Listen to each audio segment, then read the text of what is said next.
नमस्कार, स्वागत है आपका फिर से एक बार। और हम वहीं वन थ्योरन के एग्रीकल्चर लोकेशन मॉडल को हम आगे कंटिन्यू रखेंगे और इसमें हम बात करेंगे अब फाइनल स्टेज पे की तरफ हम मूव कर रहे हैं। अभी तक हमने कुछ इंपॉर्टेंट फैक्ट्स की बात किया, इकोनॉमिक रेंट की को हमने जाना क्या होता है इकोनॉमिक रेंट, और साथ ही साथ हमने एजम्पशंस की बात की, ओके, जिस पे कि वन थ्योरन का एग्रीकल्चर लोकेशन बेस्ड है। और उन सारे एजम्पशंस की, उन सारे जो है पॉइंट्स को हमने डिटेल में बात किया ताकि जो है आप उसे समझने में आपको कहीं से भी कोई गलती मीन्स दिक्कत ना हो, ओके। और आई थिंक जो आप भी इजी वे में उसको समझे होंगे। चलिए नेक्स्ट अब जो हम बात करने जा रहे हैं वो फाइनल स्टेज की तरफ हम मूव कर रहे हैं और अब हम समझेंगे इस मॉडल के जो है टेक्निकल एस्पेक्ट्स को, जो कैसे इकोनॉमिक रेंट जो है वो कैलकुलेट की जाती है, ओके। और कैसे फिर उन इकोनॉमिक रेंट्स के बेसिस पे आप डिफरेंट जोन्स को वन थ्योरन ने जो है डिमार्केट किया और आप भी कर सकते हैं, ओके, अपने पर्सनल रिसर्च में। तो और इस थ्योरी को आज के कॉन्टेक्स्ट में आप एज बीइंग अ रिसर्चर भी इसको प्रैक्टिस कर सकते हैं, ठीक है, और इसी इकोनॉमिक रेंट के बेसिस पे आज के कॉन्टेक्स्ट में। तो ये सारे स्कोप्स हैं आपके पास, आप कुछ भी कर सकते हैं। तो चलिए, इकोनॉमिक रेंट जो है ER, economic rent of agro product with increasing distance. जैसे जैसे अब यहाँ पे मैंने एक टेबल के द्वारा, ठीक है, ये सारे एफर्ट्स आप देख सकते हैं। यहाँ पे मैंने 3 एग्जाम्पल लिया, ओके, मिल्क, फ्यूल, वुड और जो है फूड ग्रेन का, और तीनों में हम दिखाएंगे जो तीनों का जो है आपका तीनों डिफरेंट एग्रो प्रोडक्ट्स हैं, ठीक है ना। तो इस केस में जो है एक तो आपका मिल्क पेरिसेबल आइटम है, दूसरा वुड जो कि आपका उस टाइम में 1826 में आप एज्यूम कर सकते हैं, जो उस टाइम में LPG का कॉन्सेप्ट तो था नहीं, ओके, इंडक्शन का कॉन्सेप्ट था नहीं, तो जाहिर सी बात है उस टाइम जो है फ्यूल वुड पे ही जो है लोग डिपेंडेंट थे कुकिंग के लिए। और इस वजह से जो है खाने, चूंकि हम एग्रीकल्चर लोकेशन की बात कर रहे हैं, तो खाना फूड ग्रेन्स अगर प्रोड्यूस कर रहे हैं तो उसको तो पकाना भी जरूरी है, और पकाने के लिए ईंधन की जरूरत होती है। तो इसलिए ईंधन का भी लोकेशन मीन्स लैंड यूज में जो फ्यूल वुड का भी प्रोडक्शन जरूरी बनता था। नहीं तो फिर किसी पूरे आसपास के क्षेत्रों में अगर फॉरेस्ट होता ही नहीं, अगर हम प्लांटेशन करते ही नहीं, ठीक है ना, तो फिर लोग खाना कैसे पकाते। और जब हम आइसोलेटेड स्टेट की बात कर रहे हैं तो जाहिर सी बात है उसमें एक जोन तो कोई ना कोई ऐसा होगा जहाँ पे कि मीन्स इस तरह से फ्यूल वुड्स हों, मीन्स ट्रीज हों। तो इस वजह से जो हम वुड को रखें, तो पहला मिल्क जो कि एक पेरिसेबल आइटम, दूसरा वुड जो कि हैवियर है बट काफ़ी एसेंशियल है, ओके, एंड थर्ड जो है आपका वो हमने बात किया फूड ग्रेन्स की। तो फूड ग्रेन्स जो है आपका जो कि काफ़ी इंपॉर्टेंट है। और तो इन तीन केसेस, 3 एग्जाम्पल्स को लेकर अब हम बात करेंगे जो किस तरह से तीनों का मार्केट प्राइस कितना है और तीनों के अपने अपने जो है प्रोडक्शन कॉस्ट कितना है, और फिर तीनों के केस में डिस्टेंस के साथ जो है ट्रांसपोर्टेशन कॉस्ट कितना है, ओके। तो अब जो है देखिए, मैंने कहा जो एक प्रोडक्ट, एक एग्रो प्रोडक्ट का प्रोडक्शन जो मार्केट प्राइस होगी वो हर पूरे क्षेत्र में एक समान होगा। मिल्क का अगर मार्केट प्राइस 100 रुपीज़ है तो इट मीन्स पूरे रीजन में मिल्क जहाँ भी प्रोड्यूस होगा उसका मार्केट प्राइस 100 ही होगा। राइस का अगर जो है 70-80 रुपीज़ है तो पूरे क्षेत्र में राइस का जो है, चाहे किसी भी क्वालिटी का आप राइस क्यों ना प्रोड्यूस करें, वन थ्योरन के अकॉर्डिंग क्या है जो उनका मार्केट प्राइस एक ही होगा, ठीक है। तो वो हो गया, उनका प्रोडक्शन कॉस्ट भी एक जैसा होगा, लेकिन उसका ट्रांसपोर्टेशन कॉस्ट अपना अलग होगा, ठीक है। यानी कि हर प्रोडक्ट का ट्रांसपोर्टेशन कॉस्ट वो वेरी करेगा, बट जो एक सर्टेन जो है आपका रेशियो में ही वो बढ़ता चला जाएगा डिस्टेंस के साथ, ठीक है ना। तो इस तरह से जो हम यहाँ पे अब हम एक समीकरण बैठाते हैं और कैलकुलेट करते हैं तीनों केस में, तीनों एग्जाम्पल के साथ, जो अगर ये कंडीशन हो मीन्स जो अगर इस प्रोडक्ट का जो है मार्केट प्राइस इतनी हो, देन प्रोडक्शन कॉस्ट इतना हो एंड ट्रांसपोर्टेशन कॉस्ट इतना हो, तो फिर उसका इकोनॉमिक रेंट डिस्टेंस के साथ कैसे चेंज होगा, ओके। तो चलिए यहाँ हम देखते हैं। पहले हमने बता दिया that ER, economic rent, is equal to selling price which is fixed.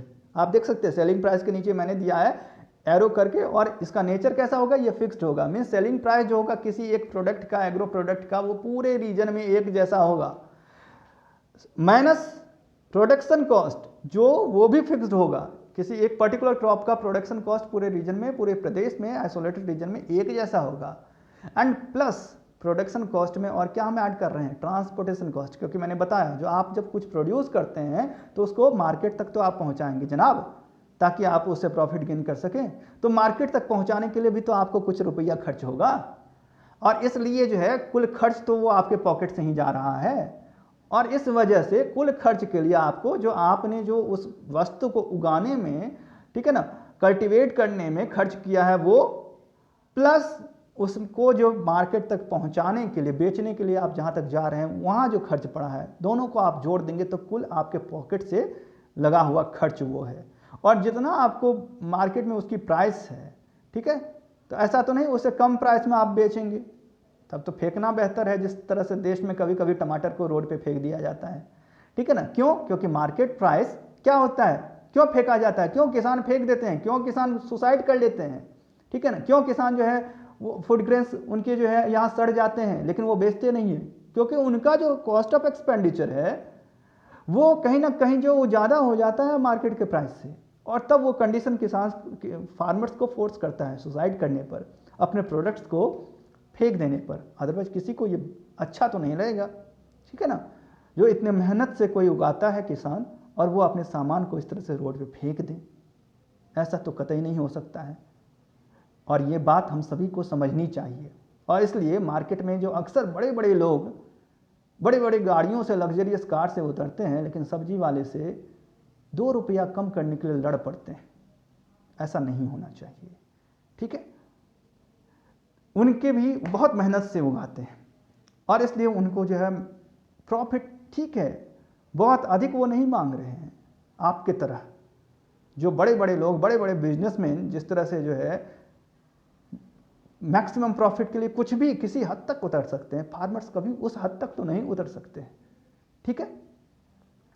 तो इसलिए जो है कहने की बात यह है, जो फार्मर्स इस तरह से जो है वो देखते हैं जो उनका जो प्रॉफिट कितना हो रहा है उसके अकॉर्डिंग इकोनॉमिक रेंट जो है आपका मीन्स प्रॉफिट वो कैलकुलेट की जाती है, means selling price minus production cost plus transportation cost. और इसमें मैंने दो जो बताया, selling price and production cost, दोनों फिक्स्ड है। उस केस में पूरे इकोनॉमिक रेंट को कौन सा फैक्टर, कौन सा वेरिएबल सबसे अधिक इन्फ्लुएंस करेगा? तो जाहिर सी बात है जो वेरिंग नेचर का है, और यहाँ वेरिंग नेचर का क्या है? Transportation cost.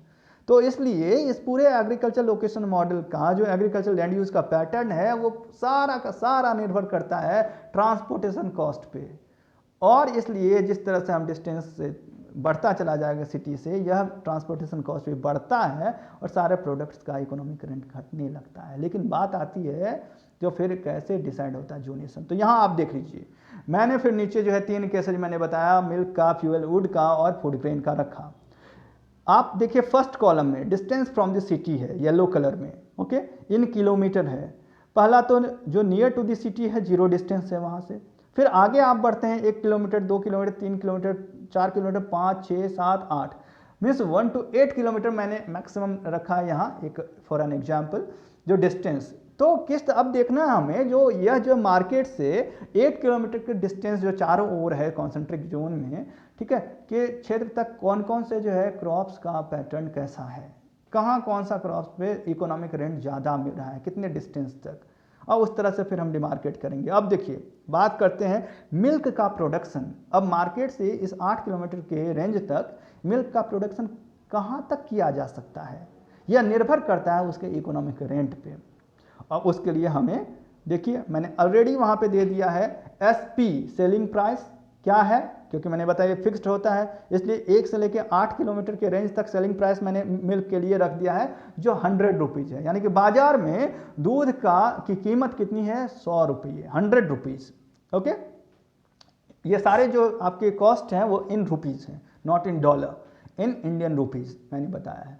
अब या फिर इसको आप डॉलर में भी रख सकते हैं, ओके, इट डजेंट मैटर, क्योंकि आप जो चाहे आप डॉलर करो, यूरो करो, जो भी करोगे यूनिट तो सेम है, ओके, यूनिट उसी प्रोपोर्शन में बढ़ेगा। तो चलिए 100 रुपीज़ जो है इसका मार्केट प्राइस है, सेलिंग प्राइस जिसको हम कहते हैं throughout the region. Similarly जो प्रोडक्शन कॉस्ट है यह भी चूंकि फिक्स्ड होता है, इसलिए इसका भी रख दिया 50 रुपीज़। यानी कि फार्मर्स को जो 1 पर लीटर है, ये पर लीटर मिल्क प्रोडक्शन में 50 रुपीज़ खर्च हो रहा है और मार्केट में उसका प्राइस कितना है? 100 रुपीज़, ठीक है ना। तो इट मीन्स सेंटर पे अब देखिए ट्रांसपोर्टेशन कॉस्ट थर्ड जो कि वैरी करता है, यही पूरा मामला जो है रचता है। अब देखिए ट्रांसपोर्टेशन कॉस्ट का किस तरह से डेटा है, आप जरा देख लीजिए। Zero near to the market कितना होगा, 0 किलोमीटर, यानी कि मार्केट के आसपास जो क्षेत्र वहाँ तो लोग वैसे ही सर पे जो है अपना सब्जी रखेंगे और मार्केट पहुँच जाते हैं, ठीक है ना। तो इस वजह से वहाँ का जो होगा ट्रांसपोर्टेशन कॉस्ट जीरो ही होगा। तो यह जो है आपका जीरो ट्रांसपोर्टेशन कॉस्ट है नियर टू द सिटी और विद इन द सिटी। तो इसलिए वहाँ तो चलिए कोई खर्च नहीं हो रहा है। तो डायरेक्ट वहाँ का जो फार्मर्स है, वहाँ जो भी जो है कल्टीवेशन करेंगे, वो चाहे जो कुछ भी क्यों ना करें, फूड ग्रेन्स करें, वुड करें, या फिर जो आपका इवन की मिल्क या वेजिटेबल्स करें, उनमें ट्रांसपोर्टेशन कॉस्ट कुछ नहीं लग रहा है, जीरो लग रहा है। तो यहाँ पे इसलिए ER इकोनॉमिक रेंट और प्रॉफिट कितना हो जाएगा, 100 माइनस 50, क्योंकि ट्रांसपोर्टेशन कॉस्ट कुछ है ही नहीं जो उसमें ऐड करें हम, ठीक है। तो यानी कि 50 रुपीज़ जो है उस फार्मर को, जो कि नियर टू दी मार्केट है और वहाँ प्रोडक्शन कर रहा है मार्केट के आउटर रेंज में, उसको डायरेक्ट मिल्क के 1 लीटर पर लीटर मिल्क पे उसको 50 रुपीज़ का बेनिफिट हो रहा है, ठीक है ना। अब देखिए उससे थोड़ा दूर हटिए, मिल्क में ही अब जो 1 किलोमीटर के डिस्टेंस पे जो फार्मर्स मिल्क प्रोड्यूस कर रहे होंगे, उनके साथ क्या होगा देख लीजिए। बाकी चीज़ें सेलिंग प्राइस और जो है आपका प्रोडक्शन कॉस्ट सेम है, वेरी क्या किया, 10 रुपया ट्रांसपोर्टेशन कॉस्ट उनका बढ़ गया। इट मीन्स जो है पर किलोमीटर के हिसाब से ट्रांसपोर्टेशन कॉस्ट इस केस में 10 रुपीज़ बढ़ रहा है, ठीक है।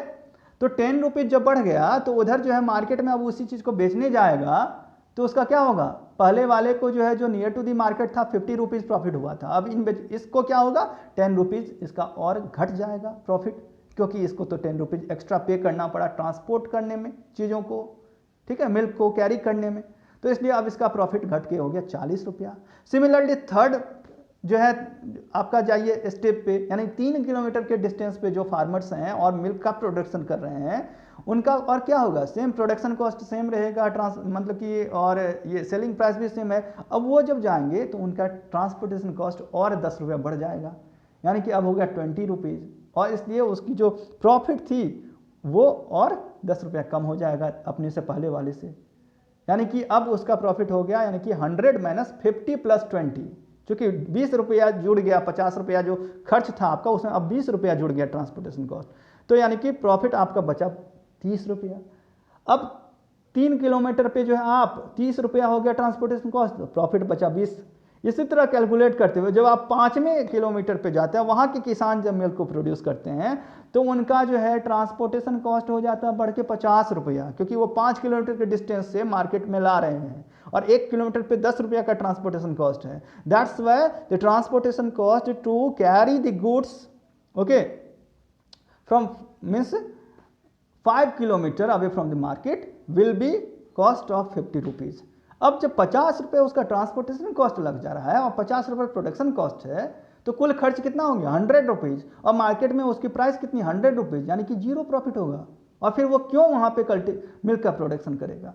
इट मीन्स जो 5वें किलोमीटर के बाद से मिल्क में के प्रोडक्शन में फार्मर्स इंटरेस्टेड नहीं होंगे, क्योंकि उनको कोई प्रॉफिट मिल ही नहीं रहा है। तो अधिक से अधिक मिल्क का प्रोडक्शन जो है फार्मर्स वो करना चाहेंगे, रिस्क लेंगे कहाँ तक, 4 किलोमीटर रेंज तक। लेकिन अब मिल्क के साथ मैंने बताया जो एक बात यह थी उस समय में, जो कोई रेफ्रिजरेशन का जो है आपका मीन्स नहीं था, इसलिए खराब होने का भी डर रहता था।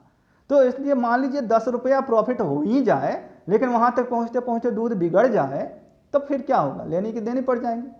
इसलिए वो भी डेयर नहीं करेगा, जो क्यों छोड़ो, इतना झंझट लेने से बेहतर है मिल्क का प्रोडक्शन तो 4 किलोमीटर के डिस्टेंस पे जो किसान है वो नहीं करना चाहेंगे। तो कहने का मतलब है इसलिए मिल्क का प्रोडक्शन ज़्यादा से ज़्यादा कॉन्सेंट्रेटेड कहाँ होगा, नियर टू द मार्केट, क्योंकि वो एक पैरिसेबल आइटम है और जो वहाँ प्रॉफिट मैक्सिमम होगी, ठीक है ना। अब चलिए, तो इसलिए मिल्क, वेजिटेबल उसी कैटेगरी में आ जाता है, फ्रूट्स, ये सारे जो हैं उस रेंज में, यानी कि फर्स्ट जो बेल्ट होगा वहाँ कॉन्सेंट्रेटेड होंगे और वहाँ के फार्मर्स इन्हीं आइटम्स का प्रचुर मात्रा में उत्पादन करेंगे, क्योंकि सिटीज़ में जो है, सिटी में इनके डिमांड्स हैं, ओके। और ये बाहर के रेंजों में किया नहीं जा सकता है, क्योंकि उन फार्मर्स को प्रॉफिट मिलेगा नहीं। इसलिए जो नियर टू दी मार्केट हैं फार्मर्स, वो इंटरेस्टेड रहते हैं ऐसे प्रोडक्ट्स को प्रैक्टिस करने के लिए। अब चलिए सेकंड केस हम देखते हैं फ्यूल वुड का। इसमें देखिए सेलिंग प्राइस इसका फिक्स है मार्केट में 80 रुपये, ओके, पर केजी आप मान लीजिए। फ्यूल वुड 50-80 रुपये या फिर मीन्स पर 10 kg आप रख लीजिए, तो जो भी हो, मान लीजिए पर यूनिट जो है आपका वुड का कॉस्ट जो है मार्केट में, यानी कि सेलिंग प्राइस जो है वो 80 रुपीज़ है, तो जो कि कांस्टेंट होगा, हर जगह यूनिफॉर्म होगा। पीसी जो आपका मीन्स प्रोडक्शन कॉस्ट है वह 35 रुपया 35 रुपीज़ है, और ट्रांसपोर्टेशन कॉस्ट यहाँ जो है 7 रुपीज़ पर किलोमीटर के हिसाब से बढ़ रहा है। और इसी तरह जिस तरह से हमने मिल्क का कैलकुलेट किया, आप इस केस में भी कैलकुलेट कर सकते हैं। तो आप पाएंगे क्या, यहाँ भी इकोनॉमिक रेंट जैसे जैसे आप अवे फ्रॉम दी सिटी जाएंगे, इकोनॉमिक रेंट कम होता चला जा रहा है 3 के रेशियो में, प्रोपोर्शन में। फर्स्ट जो है near to the market transportation cost 0 था तो 45 हो गया, 80 माइनस 35। सेकेंड में 80 माइनस 35 प्लस 7 हो गया, क्योंकि ट्रांसपोर्टेशन कॉस्ट यहाँ पे आपको लग रहा है 7 रुपये, उसे कैरी करने के लिए तो प्रॉफिट 7 रुपया घट जाएगा, 38 हो जाएगा। थर्ड में 14 रुपीज़ लग रहा है आपका ट्रांसपोर्टेशन कॉस्ट, तो उस प्रॉफिट में जो है आपका यानी कि और 14 रुपीज़ 7 रुपीज़ और 38 से आप घटा दीजिए, यानी कि 31 हो जाएगा। इस तरह से पर किलोमीटर के रेंज में, यानी कि आप एवरेज से जो है आप 7 रुपीज़ माइनस करते चले जाएंगे, तो आप पाएंगे कि 6 किलोमीटर पे अगर आप फ्यूल वुड का प्रोडक्शन कर रहे हैं तब आपको जाके 3 रुपये का प्रॉफिट होगा। और जब आप 7th पे जैसे ही जाते हैं तो प्रॉफिट माइनस में चला जाता है, क्योंकि ट्रांसपोर्टेशन कॉस्ट वहाँ पे बढ़ जाता है काफ़ी हद तक, और इसलिए उस जोन में कोई फ़ायदा नहीं है। तो एक तो ये हो गया, यानी कि 6 किलोमीटर के जोन तक इसका प्रोडक्शन किया जा सकता है, लेकिन आप देख सकते हैं वहाँ प्रॉफिट जो है इकोनॉमिक रेंट वो काफ़ी कम 3 रुपीज़ है। दूसरी बात यह है जो चूँकि ये हैवी मटेरियल होता है, इसलिए आपके सपोज कि बुलॉक कार्ट ही है, ठीक है ना, ऑक्स कार्ट है, तो उसके भी डैमेज होने के चांसेस ज़्यादा होते हैं। भले ही ट्रांसपोर्टेशन कॉस्ट आपका सेम लग रहा है थ्रू आउट, मतलब एक पर्टिकुलर जो है रेंज में बढ़ रहा है, लेकिन बात क्या है, हैवी है वो, इसलिए अदर जो है आपके जो मीन्स एनर्जी है वो ज़्यादा लॉस होगी दूर से लाने के लिए। और इस वजह से जो है इनको सेकेंड जोन में जो है वुड्स के प्रोडक्शन को वान थ्यूनेन ने जो है कहा, जो इस वजह से चूँकि ये हैवी होता है और एसेंशियल तो होता ही है अर्बन सेंटर में, क्योंकि हर किसी को खाना पकाने के लिए वुड की ज़रूरत होती है, तो डिमांड है इसका अधिक, ठीक है ना। इस वजह से इसको पेरिसेबल आइटम्स का जो फर्स्ट जोन है उसके ठीक के बाद रखा गया फॉरेस्ट्री और फ्यूल वुड का जोन, ठीक है। थर्ड अब हम बात करते हैं फूड ग्रेन्स का। ओके, तो फूड ग्रेन्स के केस में आप देखिए, फूड ग्रेन्स के केस में हम क्या देख रहे हैं, तो ये देखिए अब फूड ग्रेन्स में भी जो है आप जब हम मॉडल को देखेंगे वहाँ 3 जो है जोन है फूड ग्रेन्स के। एक तो इंटेंसिव जो है आपका फार्मिंग जोन है, intensive crop farming zone. Second जहाँ पे कि जो है आपका पूरा इंटेंसिव फार्मिंग की जाती है, वहाँ पे फैलो या ग्रेजिंग लैंड का एब्सेंस रहता है। सेकेंड जो है आपका जो है उसी में जो आपका लेस इंटेंसिव होता है और moderate agriculture means grain zone होता है, जहाँ पे कि आपका कुछ फैलो लैंड्स भी आ जाते हैं उसमें। और थर्ड जो होता है वो एक्सटेंसिव जो है क्रॉप फार्मिंग होता है, जहाँ की बड़े बड़े फार्म्स होते हैं जो कि अक्सर डेवलप्ड नेशंस में होते हैं, ठीक है, जहाँ पे कि एग्रीकल्चर लैंड पे पॉपुलेशन का प्रेशर कम होता है और वहाँ पे एक्सटेंसिव फार्मिंग की जाती है, बहुत इंटेंसिव नहीं, मतलब कि वहाँ पे इसलिए एक्सपेंडिचर भी कम पड़ता है, पर यूनिट एक्सपेंडिचर कॉस्ट जो है, ठीक है ना। और वहाँ पे फिर ग्रेजिंग लैंड्स और फैलो लैंड्स की भी मात्रा बढ़ जाती है। तो इस तरह से फूड ग्रेन्स के इंटेंसिटी के आधार पर जो है इस जोन को, जो फूड ग्रेन वाले जोन्स हैं उनको 3 सब कैटेगरीज में क्लासीफाई किया जाता है। और वैसे वो है पूरा फूड जोन ही, हम इसको डिटेल में मॉडल में बात करेंगे। तो यहाँ अब फूड ग्रेन्स में हम बात कर लेते हैं, जो कोई फूड ग्रेन है उसका सेलिंग प्राइस मार्केट में 80 रुपीज़ है, प्रोडक्शन कॉस्ट जो है 40 रुपीज़ है, और पर यूनिट यानी पर किलोमीटर जो ट्रांसपोर्टेशन कॉस्ट है वो आपका 5 रुपीज़ के रेट से बढ़ता चला जाता है। ओके, तो अब देखिए यहाँ पे इसी आधार पर जिस तरह से हमने मिल्क और फ्यूल वुड की बात किया, आप इकोनॉमिक रेंट कैलकुलेट कर सकते हैं किसका, फूड ग्रेन का भी। If selling price you have just fixed selling price and production cost and transportation cost, per unit transportation cost. तो आप इस केस में देख सकते हैं फर्स्ट जो नियर टू दी मार्केट है वहाँ फूड ग्रेन का इकोनॉमिक रेंट 40 हो रहा है, क्योंकि 80 माइनस 40 डायरेक्ट कर रहे हैं। सेकंड में 80 माइनस 40 प्लस 5 आप करते रहे ट्रांसपोर्टेशन कॉस्ट, तो इकोनॉमिक रेंट या फिर प्रॉफिट क्या हो जा रहा है, घट जा रहा है 5 के प्रोपोर्शन में। इट मीन्स 40 से वो घट के हो गया कितना, 35। ओके, इसी तरह से आप घटते चले जाएंगे और जाके 8th जो किलोमीटर है, यानी कि जो हम रखें 8th किलोमीटर पे जाके फूड ग्रेन्स का भी इकोनॉमिक रेंट 0 हो जाएगा। यानी कि वहाँ पे फिर कोई नहीं चाहेगा जो यहाँ हम फूड ग्रेन्स को प्रोड्यूस करें, क्योंकि कोई मुनाफा ही नहीं होगा, है कि नहीं। तो इस तरह से आप जो है किसी भी क्रॉप का अगर उसका means market price means selling price दिया हुआ हो और प्रोडक्शन कॉस्ट आपको दिया हुआ हो और पर यूनिट ट्रांसपोर्टेशन कॉस्ट दिया हुआ हो और आपसे एग्जामिनेशन में पूछ ले कि फिर इस केस में इतने किलोमीटर के डिस्टेंस पे इसका इकोनॉमिक रेंट कितना होगा, आई थिंक आप बता देंगे। करना कुछ नहीं है, वहाँ selling price minus with in bracket आप रख लीजिए प्रोडक्शन कॉस्ट और प्लस ट्रांसपोर्टेशन कॉस्ट, यानी कि जितना उत्पादन में खर्चा हो रहा है प्लस उसको बाजार में तक पहुंचाने में, ले जाने में, बेचने के लिए जो खर्च हो रहा है ट्रांसपोर्टेशन कॉस्ट कितना लगा, यानी कि कुल मिला के सेलिंग प्राइस माइनस एक्सपेंडिचर, ठीक है, आपको करनी है। और एक्सपेंडिचर में जो आपका प्रोडक्शन कॉस्ट है प्लस ट्रांसपोर्टेशन, यही तो दो है एक्सपेंडिचर, तो इन दोनों को जोड़ के और सेलिंग प्राइस से घटा देना है। ओके, अब ट्रांसपोर्टेशन कॉस्ट चूंकि मैंने बताया आपको अगर एग्जाम में दिया हुआ हो सपोज कि 5 जो है आपका रुपीज़ पर किलोमीटर और आपसे पूछा जा रहा है जो छठे किलोमीटर पे क्या होगा, तो ट्रांसपोर्टेशन कॉस्ट क्या होगा 6 × 5 यानी कि 30 रुपीज़ हो जाएगा। और जो आपका प्रोडक्शन कॉस्ट दिया हुआ है उसमें आप ऐड कर दीजिए और सेलिंग प्राइस जो दी हुई है उसे आप माइनस कर दीजिए दोनों को, तो हो जाएगा आपका इकोनॉमिक रेंट। ओके, तो चलिए अब इसी आधार पर जो है आपका जो हम एक ग्राफिकल रिप्रेजेंटेशन के तौर पर देखते हैं जो trend of economic rent with distance. अब यहाँ पे आप देख सकते हैं ये ग्राफ मैंने जो है उसी जो इकोनॉमिक रेंट का जो टेबल है आपका उसी के बेस पे ये मैंने ड्रॉ करके आपको समझाने के लिए ड्रॉ किया है, ठीक है। अब देखिए जो आपका वर्टिकल जो है एक्सिस है, ओके, वाई एक्सिस, उस पर देखिए इकोनॉमिक रेंट है ER, और जो एक्स हॉरिजॉन्टल एक्सिस है एक्स एक्सिस उस पर डिस्टेंस फ्रॉम द सेंटर है। अब जीरो जो है आपका उसे आप मान लीजिए सिटी सेंटर और सेंटर ऑफ द रीजन, ठीक है, उसको पूरे केंद्र का जो है आपका क्या मान लीजिए आप, मतलब कि पूरे प्रदेश का आइसोलेटेड स्टेट का केंद्र मान लीजिए जीरो को। और जैसे जैसे आप जीरो से आगे बढ़ेंगे दूर हटते चले जाएंगे 1 किलोमीटर 2 किलोमीटर, देखिए इन किलोमीटर है distance from the city, up to 9 kilometre मैं दिया हूँ। और ऊपर जो है आपका 60 रुपीज़ जो है आपका इकोनॉमिक जो है रेंट जो है 60 रुपीज़ तक है। अब देखिए यहाँ इंडेक्स में आप देखिए 3 डिफरेंट कलर्स के जो है आपके जो ग्राफिकल लाइंस हैं वो क्या रिप्रेजेंट कर रहे हैं, जो ब्लू कलर है वो इकोनॉमिक रेंट ऑफ मिल्क को रिप्रेजेंट कर रहा है, जो रेड कलर है ओके या मरून कलर वो इकोनॉमिक रेंट ऑफ जो आपका फ्यूल वुड है उसे रिप्रेजेंट कर रहा है, ईंधन का।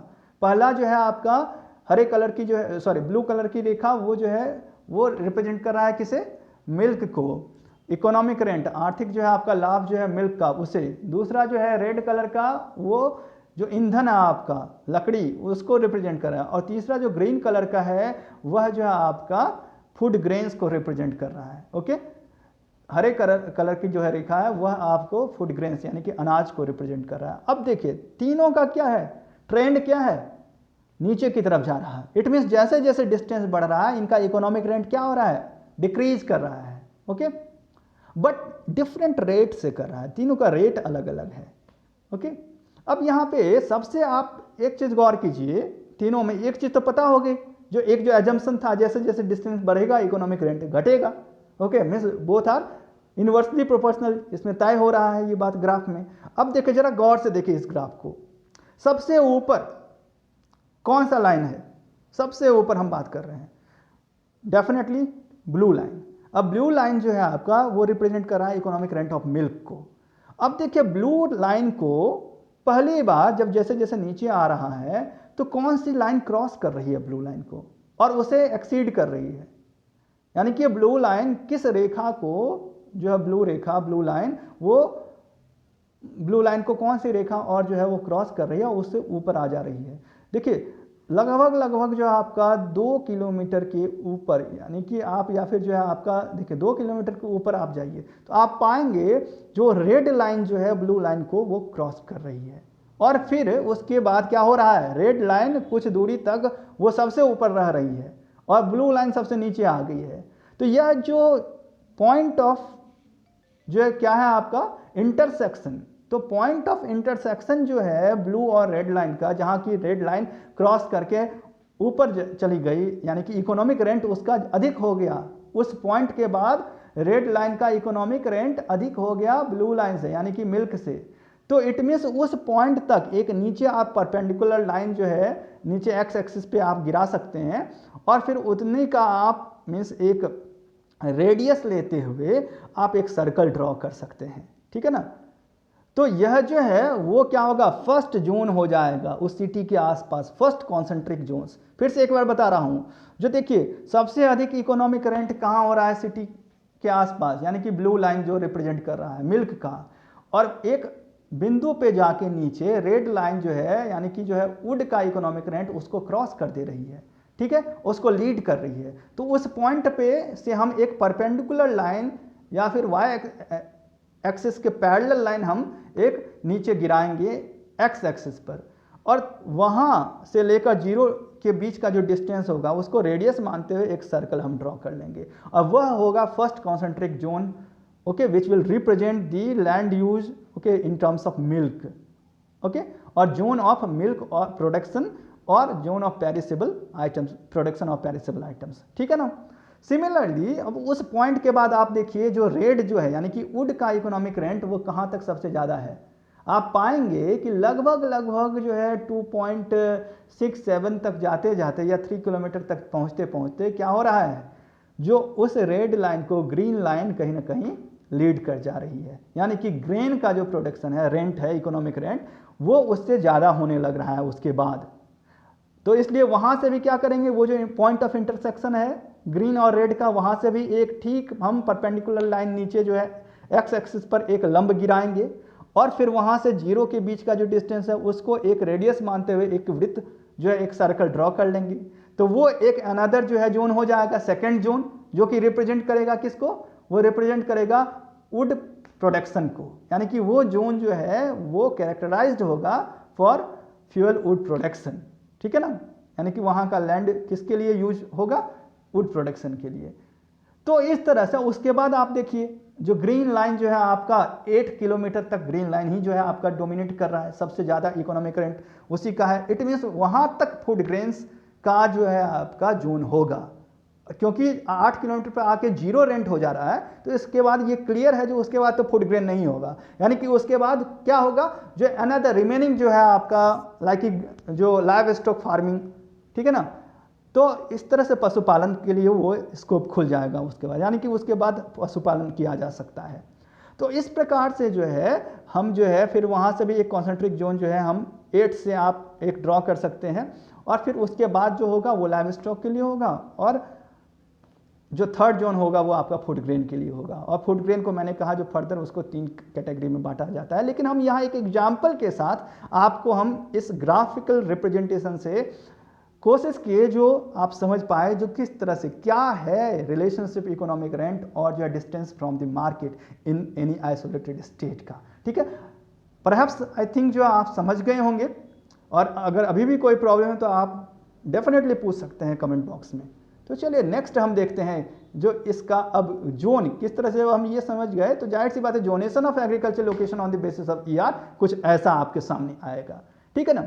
अब देखिए zonation of agriculture land use economic rent के बेसिस पे पहले ही आप देख सकते हैं जो यहाँ पे वेजिटेबल को का एक ट्रेंड लाइन मैंने दिखाया है, डेयरी किस तरह से आप एक्स एक्सिस में यहाँ भी इकोनॉमिक रेंट, सॉरी वाई पे जो है इकोनॉमिक रेंट रिप्रेजेंट कर रहा है, एंड एक्स जो है refers to distance from the city.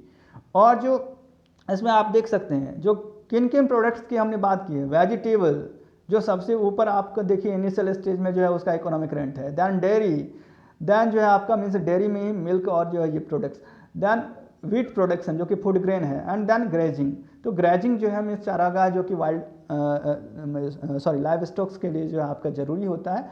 तो ये तो इन प्रोडक्ट्स को उसी तरह से जो है आप जो है मीन्स इकोनॉमिक रेंट कैलकुलेट कर सकते हैं, जिसमें कि इससे पहले वाले स्लाइड में मैंने आपको बताया जो किस तरह से जो जैसा हमने करके आपको बताया। तो सेम वे में आप यहाँ जो कर सकते हैं इन सारे का जो है इकोनॉमिक रेंट को कैलकुलेट, और उसके बेसिस पे फिर जब हम ग्राफ तैयार करते हैं तो यहाँ पे देखिए जैसा कि हमने बताया जो आप लाइक कि डेयरी वेजिटेबल को क्रॉस कर रहा है इकोनॉमिक रेंट के मामले में डेयरी, कहाँ, जहाँ पे आपका पॉइंट ऑफ इंटरसेक्शन है डेयरी का, देखिए वहाँ से एक लंब परपेंडिकुलर लाइन जो है आपका वो ड्रॉ किया गया है एक्स एक्सिस पे, और फिर वहाँ से एक रेडियस मान के आप देख सकते हैं जो ब्लैक जो आपका जोन है, जो उतना रेडियस मान के एक जो है आपका सर्कल ड्रॉ की गई है। पूरा कंप्लीट सर्कल यहाँ नहीं रिप्रेजेंट किया गया है, लेकिन जो है एक उसी का मॉडल फॉर्म जो है एक एस्पेक्ट जो है पार्ट दिया गया आपके सामने। तो वो जो है आपका वी जहाँ पे है, तो वी मीन्स वेजिटेबल का जोन है, मीन्स पेरिसेबल जोन जो आइटम्स का जोन।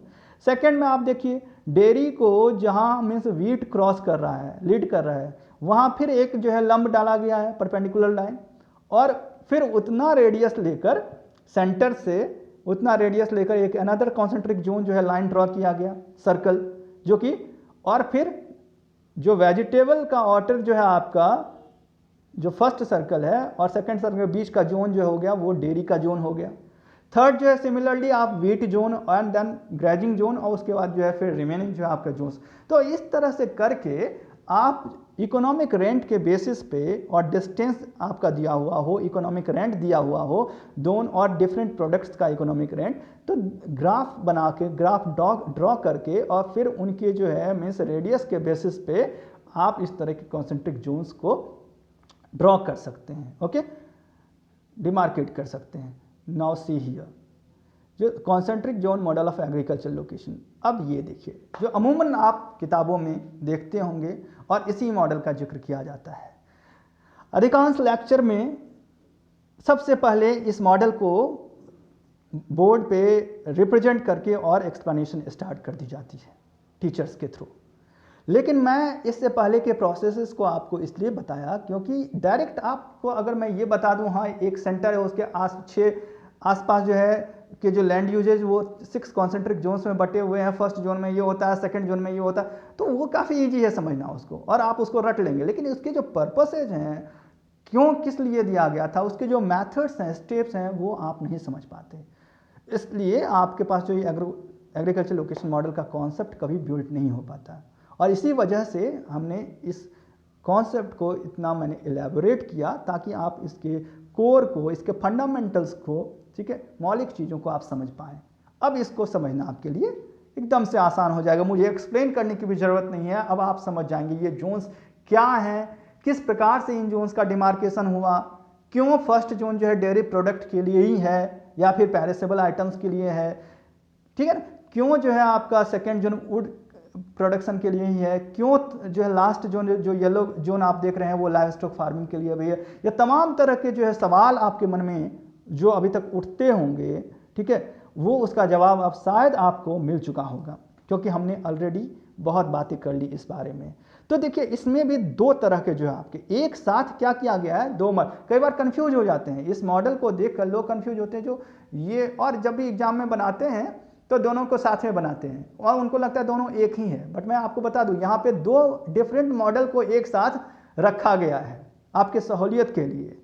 पहला है जो कि ओरिजिनल मॉडल है वॉन थ्यूनेन का आइसोलेटेड स्टेट का, जो कि हाफ पार्ट उसका केवल दिखाया गया है। चूंकि ये कॉन्सेंट्रिक जोन है इसलिए इसको आप एग्जामिनेशन में कंप्लीट सर्कल से भी रिप्रेजेंट कर सकते हैं। और फिर नेक्स्ट जो है मॉडिफाइड जो वर्जन आपको इसको दिखाना है, अगर और कोई विशेष जरूरी नहीं है, अगर लेकिन दिखानी हो तो अनदर सर्कल आप ड्रॉ कर सकते हैं जिसमें कि आप कंप्लीटली बीच से सेंटर होते हुए एक रिवर को, एक स्ट्रीम को ड्रॉ कर सकते हैं और फिर उसके इर्द गिर्द दोनों साइड इस तरह से जो आपके जो 6 जोन्स हैं उसको आप रिप्रेजेंट कर सकते हैं।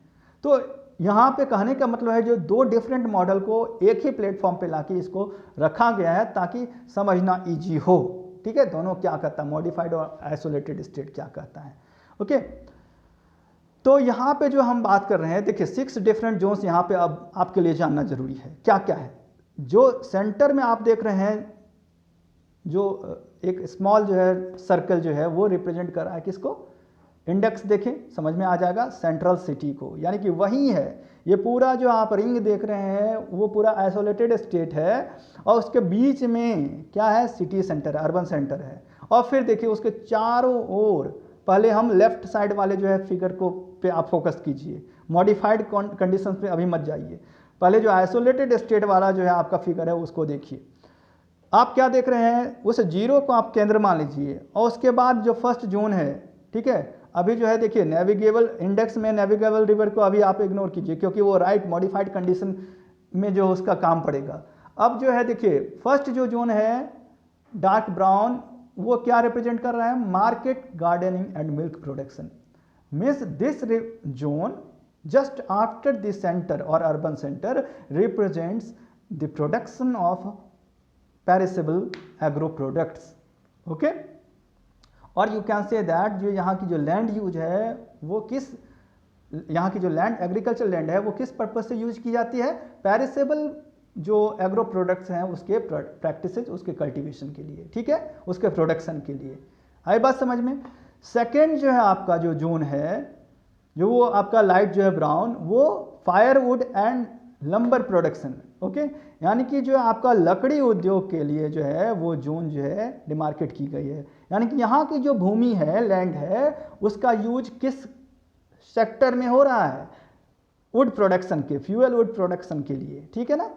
और कैसे ये डिमार्केट, ये मैंने बता दिया है। थर्ड जो जोन है, means third zone refers to what, crop farming without fallow. अब मैंने यहाँ पे देखिए थर्ड, फोर्थ, फिफ्थ, ये जो 3 जोन है, यानी कि थर्ड में जो आप देख सकते हैं जो आपका मीन्स लाइट येलो इस कलर आप कह सकते हैं, या फिर जो लाइट ग्रीन, उसके बाद जो डार्क ग्रीन, उसके बाद जो है आपका मॉडरेट ग्रीन। तो ये जो 3 जो है आपको देखने को मिल रहे हैं, third, fourth and fifth zone, ये तीनों फूड ग्रेन्स को लेकर है, मैंने पहले ही बताया था।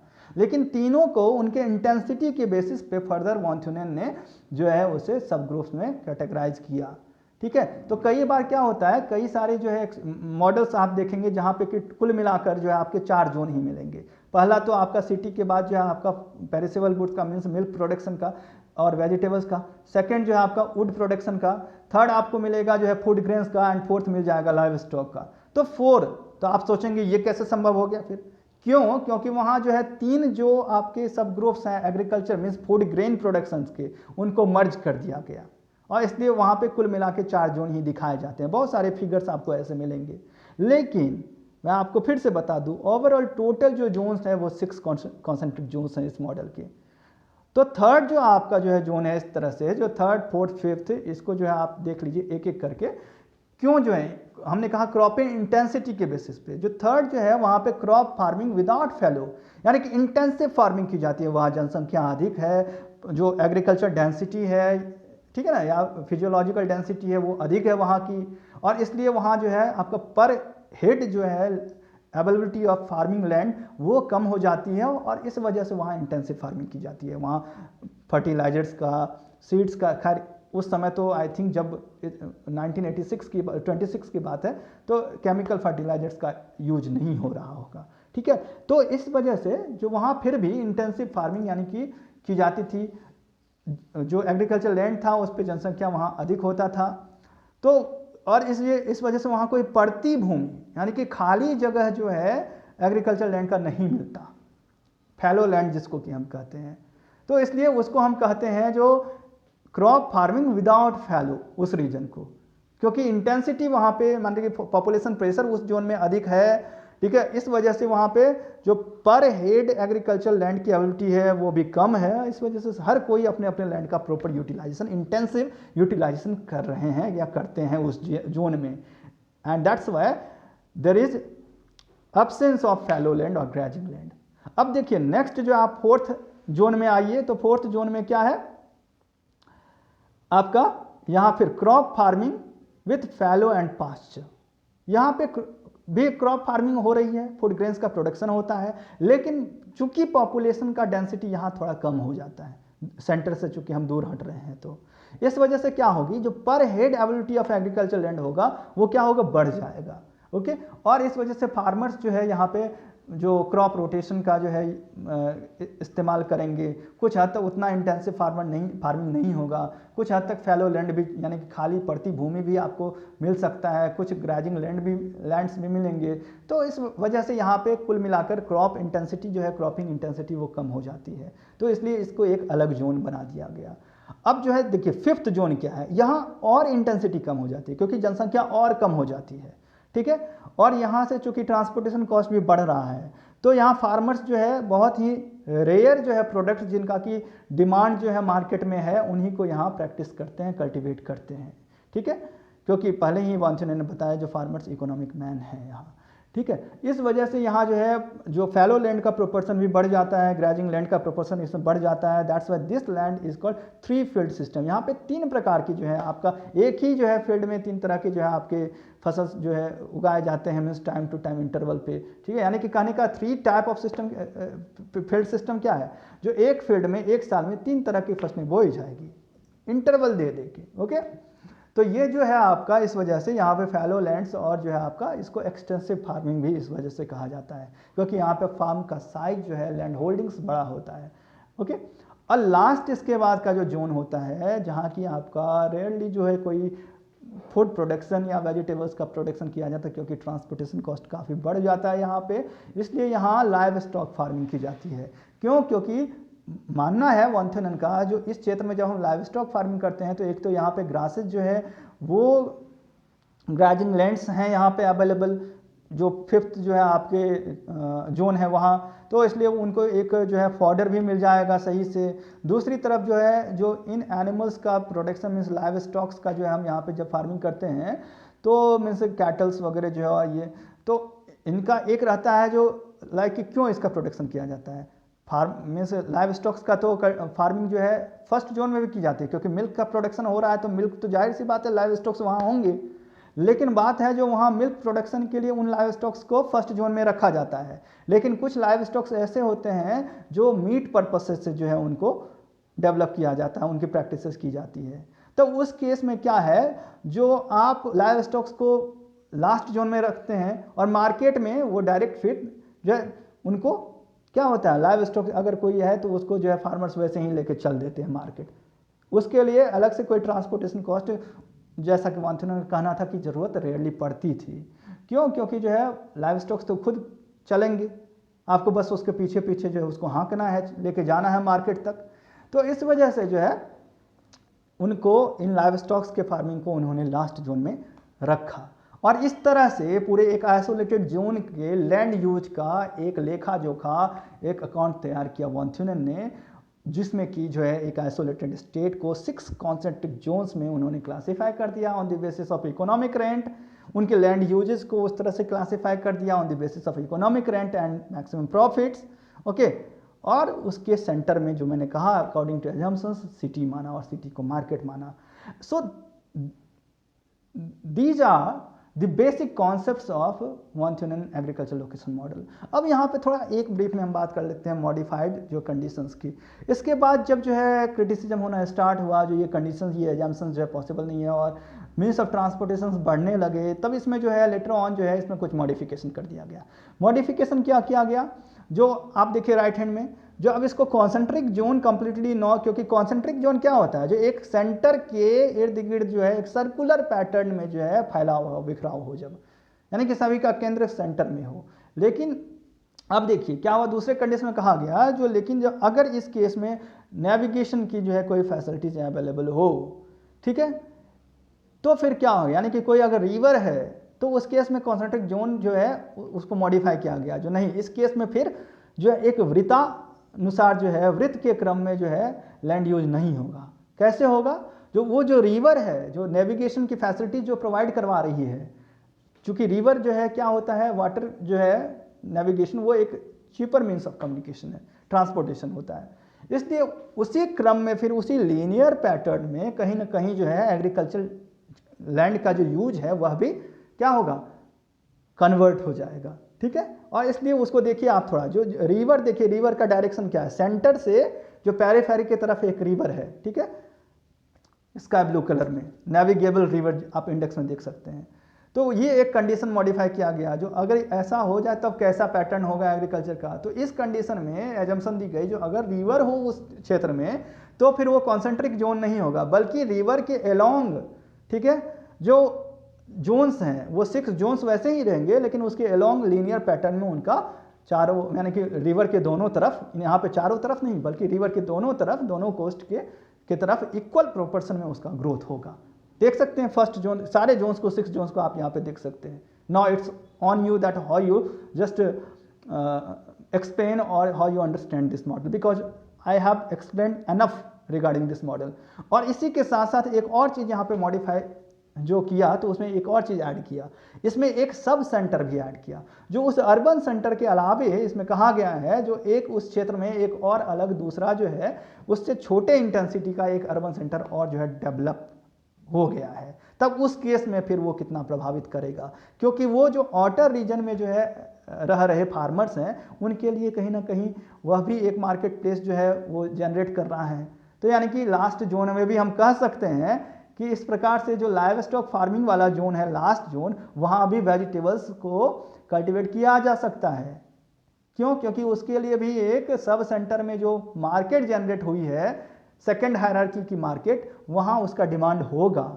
तो इस तरह से मॉडिफाइड कंडीशन में इस जो डिटर्मिनिस्टिक अप्रोच था वान थ्यूनेन का, ठीक है, ऐसे मीन्स इस एग्रीकल्चर लोकेशन मॉडल को लेकर उसमें कुछ लिबर्टी प्रदान की गई और थोड़ा वहाँ पे पॉसिबिलिस्टिक अप्रोच को लाया गया और पॉसिबिलिटीज़ प्रदान की गई दैट जो एक सब सेंटर भी हो सकता है उस रीजन में, तब कैसा होगा अगर एक जो है नेविगेशन सिस्टम जो है वहाँ मीन्स रिवर या स्ट्रीम के फॉर्म में अगर हो, तब कैसा होगा। Okay, so this is all about the concentric zone model of agriculture location. Now we will talk about the agro location model, उसी को थोड़ा हम पॉइंट्स में यहाँ पे बात कर लेते हैं।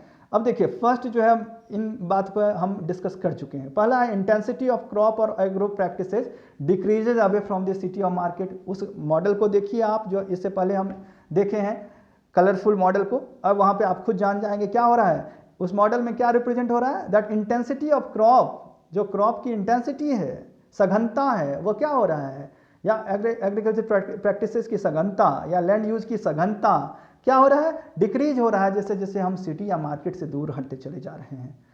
देन सेकंड जो है आपका क्या है, less transportation cost result high economic rent of the agro products.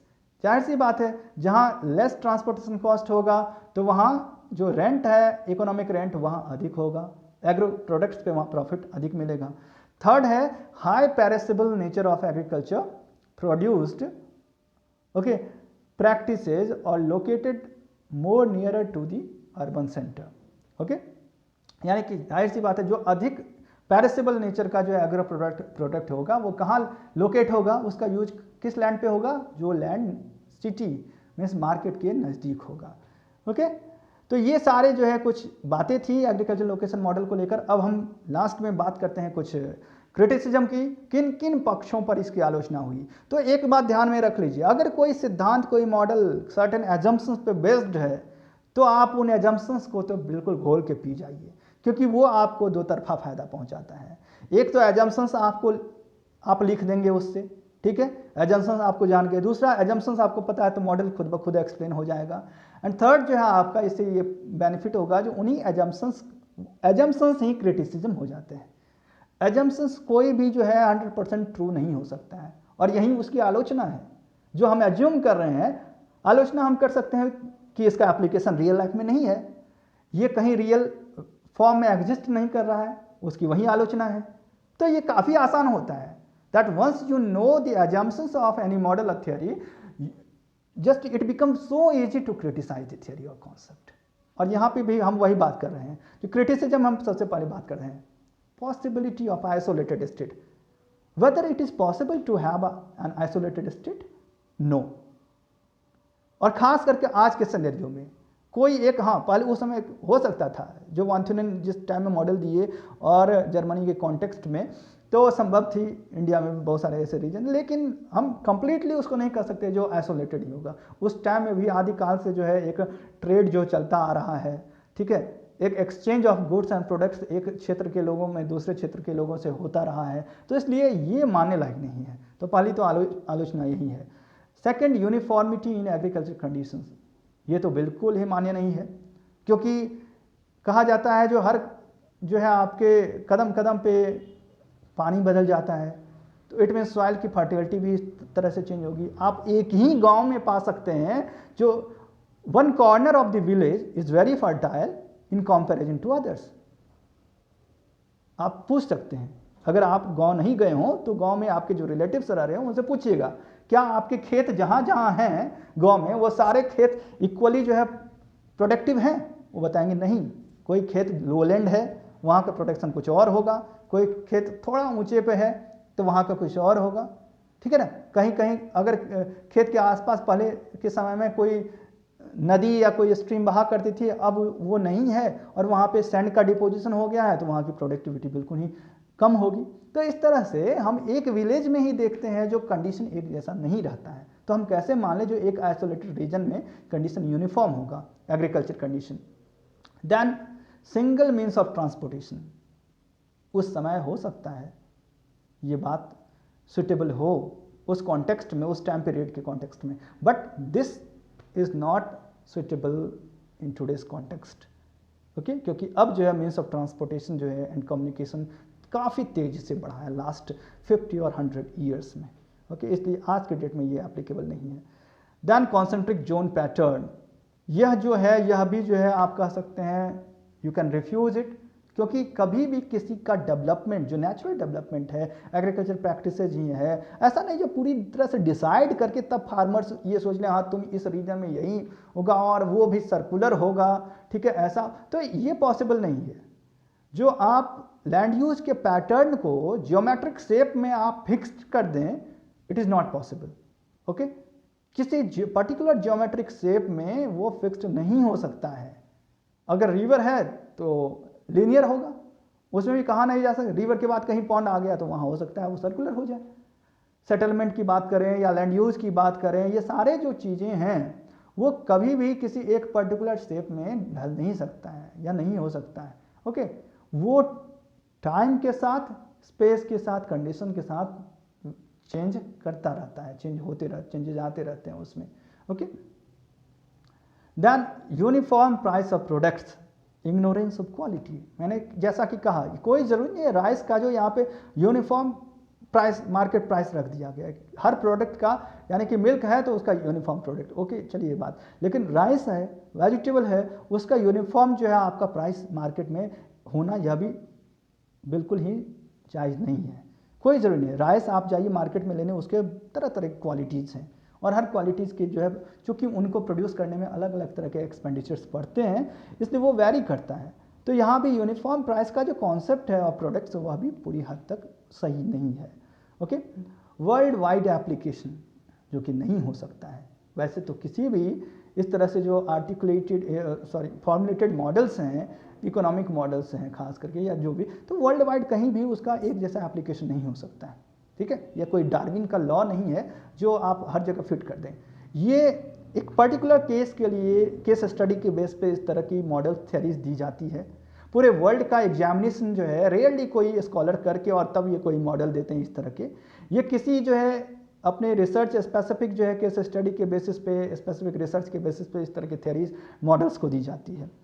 तो इसलिए ये वर्ल्ड वाइड या हर कंडीशन के लिए सुटेबल नहीं है। लेकिन हाँ, इसका पॉजिटिव जो बातें इस मॉडल के साथ यह है या किसी मॉडल के साथ जो कहीं ना कहीं वह एक बेस क्रिएट करता है अदर जो कमिंग जनरेशन के लिए, रिसर्चर्स के लिए, थिंकर्स के लिए, प्लानर्स के लिए, कि वो इस मॉडल का सहारा लेकर उसके बेसिस पे अपने रीजन के लिए एक ऐसा ही इससे कुछ डिफरेंट एक सुटेबल मॉडल तैयार कर सकते हैं, okay, for their development. Okay, तो यह इस तरह के मॉडल्स एक बेस का काम करता है, एक स्ट्रॉन्ग बेस का काम करता है। लाइक कि ये जो कॉन्सेंट्रिक जोन मॉडल थी वॉन थियरन की, इसके बाद कई तरह के कॉन्सेंट्रिक जोन्स मॉडल दिए गए। ओके, लाइक कि आपका या फिर जो है सेंट्रल पॉइंट मॉडल दिया गया। ओके, तो सेंट्रल प्लेस मॉडल लाइक कि क्रिस्टॉलर का है, तो कहीं ना कहीं इस पर बेस्ट आप पाएंगे। उसके जितने भी जो है कॉन्सेंट्रिक जोन मॉडल जो है आपका अर्बन डेवलपमेंट के कॉन्टेक्स्ट में आप देखिए, ठीक है, तो वहाँ भी जो आप पाएंगे इस तरह की चीज़ों को। तो ये सारे जो मॉडल्स तो कहीं ना कहीं वॉन थियरन का एग्रीकल्चर मॉडल जो है उन्हें भी हेल्प किया होगा।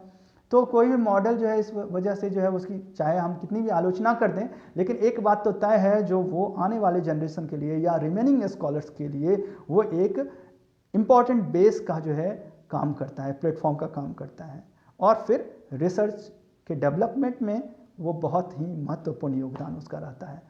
सो I think with this okay, now relevance in industrial and technical era हम इस बारे में बात कर ही लिए हैं। एक और क्रिटिसिज्म जो है जो इस टेक्निकल और इंडस्ट्रियल एरा में इस मॉडल का रेलेवेंस कम है, लेकिन फिर भी मैंने कहा जो इम्पॉर्टेंट इसलिए है क्योंकि जो है ये कई सारे जो है थिंकर्स को, स्कॉलर्स को एक बेस प्रोवाइड की, okay, further research and development में। So thank you so much for watching geocentric and I hope कि आप इस थ्योरी को समझ गए होंगे और कहीं भी आप इसको लिख सकते हैं कॉन्फिडेंटली, ओके, कहीं भी इसे आप डिस्कस कर सकते हैं, बोल सकते हैं, ओके। और अगर एमसीक्यूज में भी इससे रिलेटेड कोई भी प्रश्न पूछे जाते हैं आपसे तो फिर मुझे लगता है जो आप उसका सही सही जवाब देंगे, ओके। और फिर भी कोई भी अगर दिक्कत हो, कन्फ्यूजन हो तो आप कमेंट बॉक्स खाली है आपके लिए, आप वहाँ दे सकते हैं। सो थैंक यू सो मच। मैं बहुत जल्द एक अनदर जो है इम्पॉर्टेंट मॉडल ज्योग्राफी और इकोनॉमिक्स से रिलेटेड मैं लेकर आऊँगा। तब तक आप इसे देखें, प्रैक्टिस करें मॉडल की, उनके डिफरेंट जोन्स की, okay. So thank you so much.